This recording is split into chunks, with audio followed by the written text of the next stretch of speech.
Laptop computer spins onto the screen, opens, and displays ATP Education Program webinar series, closes, and then spins off the screen.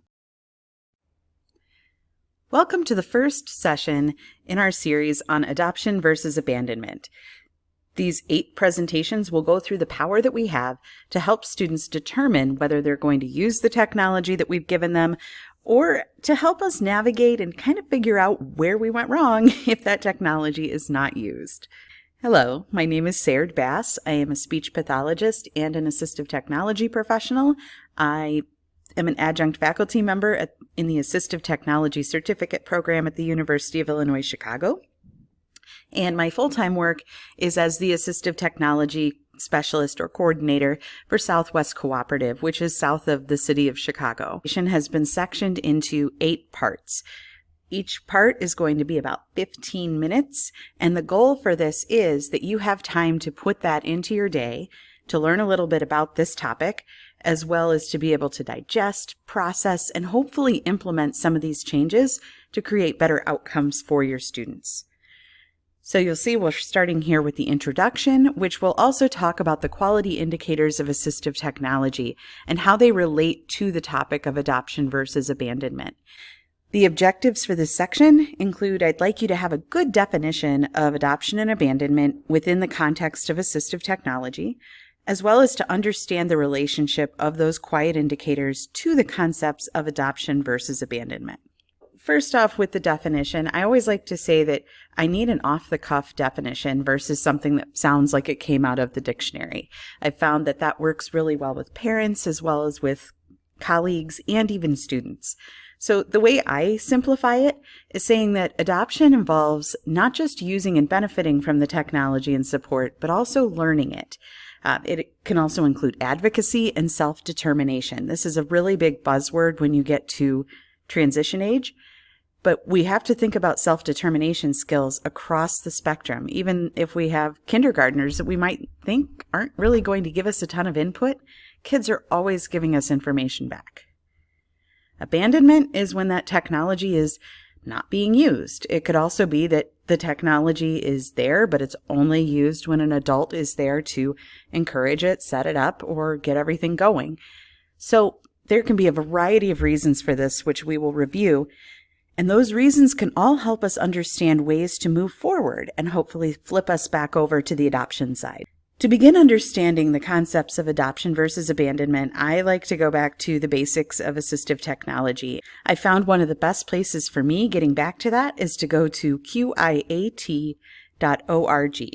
Now, for those of you who are kind of new to the AT field, that stands for the Quality Indicators for Assistive Technology, and we call it QIAT. There are 8 areas that QIAT covers: consideration of AT, assessment, how we write up AT in the IEP, the implementation of assistive technology, evaluating the effectiveness, how AT plays into transition, administrative support, meaning is your principal or your teachers, is everyone on the team on board, as well as professional development. I highlighted the 4 that I feel most apply to adoption versus abandonment, though really you could make a case for all of these.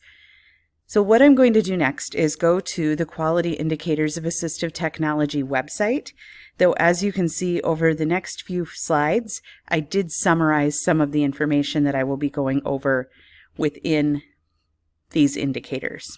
So once we get to QIAT.org, we'll see that this website has a few tabs here at the top. It gives a little information about the people who have put this information together. It shows side projects, including working with assistive technology in 504 plans, the quality indicators post-secondary, as well as some videos to help you out. There are some resources here that can be useful. The QIAT list is an email list that reaches thousands of people across the United States, and you can definitely get on there to ask questions or just see what's going on in the field. And then the part that's really important to me in this presentation, the indicators and matrices. So if we click there, you'll see over to the side we have the quality indicators and the indicator matrices. So this gives a little bit of an overview. We come down to the indicators, and here are those 8 areas. So let's start with consideration of assistive technology needs. When I click here, it gives us the statements that kind of show us what is going to be best practice for that consideration. First off, that we're considering for all students, and IDEA tells us that we have to do that. We have to think about that for a student regardless of their type of disability, their age, or any concerns from administration. And this is one place where I've seen with a lot of organizations, assistive technology is considered for our students with low incidence disabilities or students who have very obvious barriers to accessing their educational environment, but we might not look at it for one of our students with a high incidence disability. However, with these students, it can make a big change as well. Secondly, we go into it should be a collaborative decision-making process. Team members need to have collective knowledge and skills. That we're making decisions based on the students' goals and objectives and their access to the curriculum. And this is one great conversation that I've had with even our music teachers, our art teachers, and even our PE teachers. Is there something that's being used to help a certain student access their environment? That is assistive technology by the definition. There's always data collection, as well as we have to explore a range of devices versus saying this is the one we use for everyone. That's a little more similar to using universal design for learning. We might have one program that we use for everybody with word processing, but for a student with vision, maybe the magnification or the ability to use contrast isn't in that program as well as it can work within another. And then we need to make sure we document that. One thing I find very helpful when we're looking at these indicators is they do list off the common errors. As I said, we might only consider for a student with severe disabilities. The team might not have complete knowledge about AT, might not have consistent processes in place. They're only using familiar items. They're not considering access to all of the curriculum. Like I said, even if we have a student who might need a height adjustable table in the cafeteria, that is still something giving them access to the educational environment. And this last one I find very interesting, that if assistive technology is not needed, I've seen a lot of teams just say we didn't need AT. But the best way to really do this is to document why you made that decision.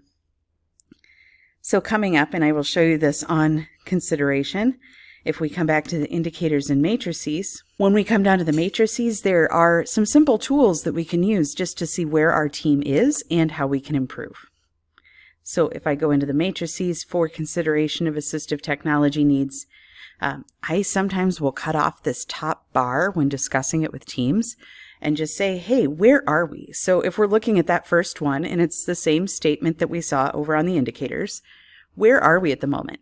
Is it not considered for students with disabilities? Is it only our students with severe disabilities?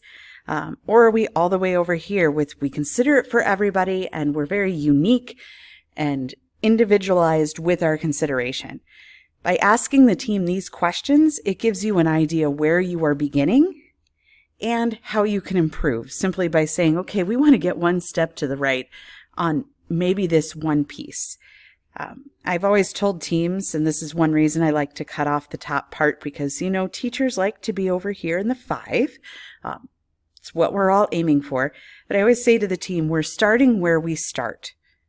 And for us as a team, building this background, it's going to be much more useful for students with better consideration, which can lead to better adoption of the technology. I wanted to show you through that one kind of what we have available on this website, because it can be very effective as far as not only knowing what you need to do to set up a student for success, but also ways for your team to really analyze and dig a little deeper and say, okay, this is what we're doing now. What can we do to improve? And let me tell you, there are 8 indicators here. Under each indicator, there's 6 or 7 quality measures. Some of them have more, some of them have less. So that comes out to 53 indicators if I counted correctly. So many places for your team to be able to find that place where they can improve. Make sure that you're starting out with something that is doable for your team. So as I stated before, I went through and I summarized each of these areas. So you can see here down the side, collaborative decision making, using collective knowledge, using goals and objectives, considering a range of AT, making sure you're looking at the data, and documenting your results. And also some of the common errors. If we're not looking at all students, the team doesn't have the knowledge, they're not consistent, maybe we're only considering things that we have ready sitting on the shelf, we're not considering the whole environment, or those decisions aren't documented. So that's all under consideration, some of the things that already are setting our students up for not having the best match of technology. The second indicator that I think is extremely important when looking at adoption versus abandonment is how we assess the needs of the student. And notice there are some things here when we're looking at those positive indicators that we're looking for, something like a procedure or a process, having that team knowledge, using data, having good documentation. Those are things that are common between both of those indicators.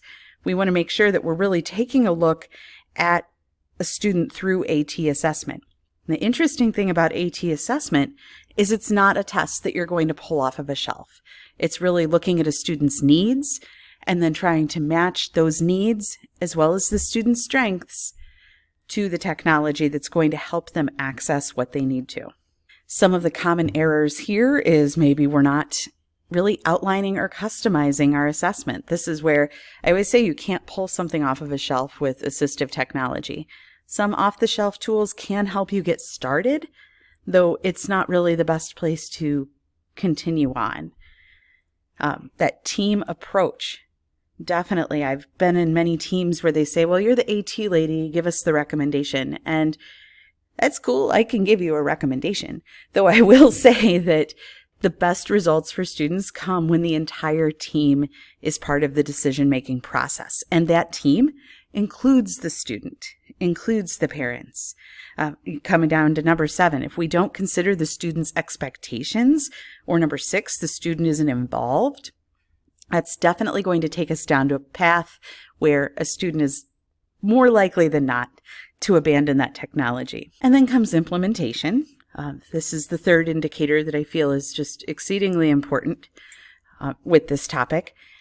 And again, we have to have a collaboratively developed plan, and that has to include the student. We need to look at data. We need to have a variety of strategies and shared responsibilities.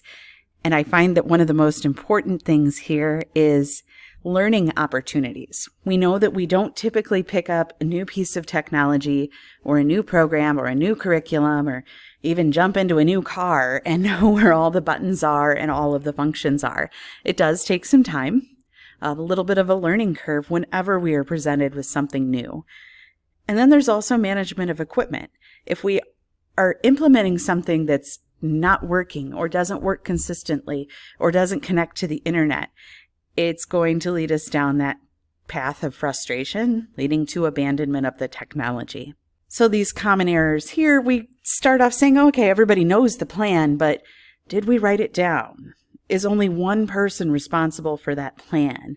I will say that, sometimes it's okay, the IT guy will come and reset this if it stops working. But what if the IT guy is out on vacation or is out sick or has, half a building of computers that all of a sudden aren't working? Definitely they're going to manage their time in a different way and might not get to your student as quickly as needed. So we need to make sure that these plans are put together in a way that is workable within the environment. It has to be compatible with instruction. And you have to make sure that you are not putting something that's just easy to pull off a shelf ahead of what is going to be best for the student. And then also having a contingency for broken technology. I will say that even students who are extremely eager to use their technology really cool off if something is broken or not available to them. Evaluation of effectiveness is the fourth, and I think extremely important. We have to follow up. If we only consider assistive technology once a year at the IEP meeting, we are definitely missing out on a lot of opportunities to help our students to really adopt, embrace, and get the most out of their technology. Data collection, this is something I will address in a later part of the module, is extremely important. And I think a lot of teams get bogged down in, okay, where are we going to put the pluses and minuses? But there are some easier and more effective ways to do that.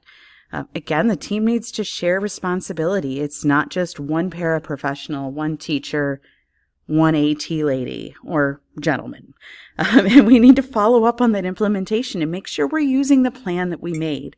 So some of the errors is we're not really defining what we're looking for. Notice some of these go all the way back to that implementation plan.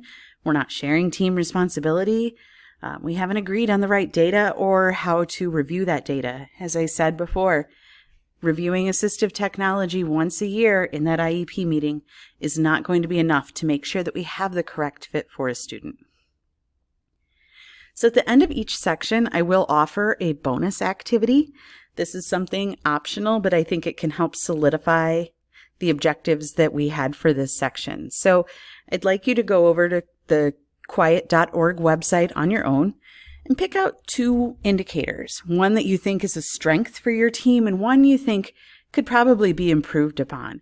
You can do this individually and then come back to your team to discuss, or you could sit down as a team and do it together. And like I said, sometimes taking off that part where it's unacceptable versus best practice can kind of let the team be a little bit more honest with where they might put themselves.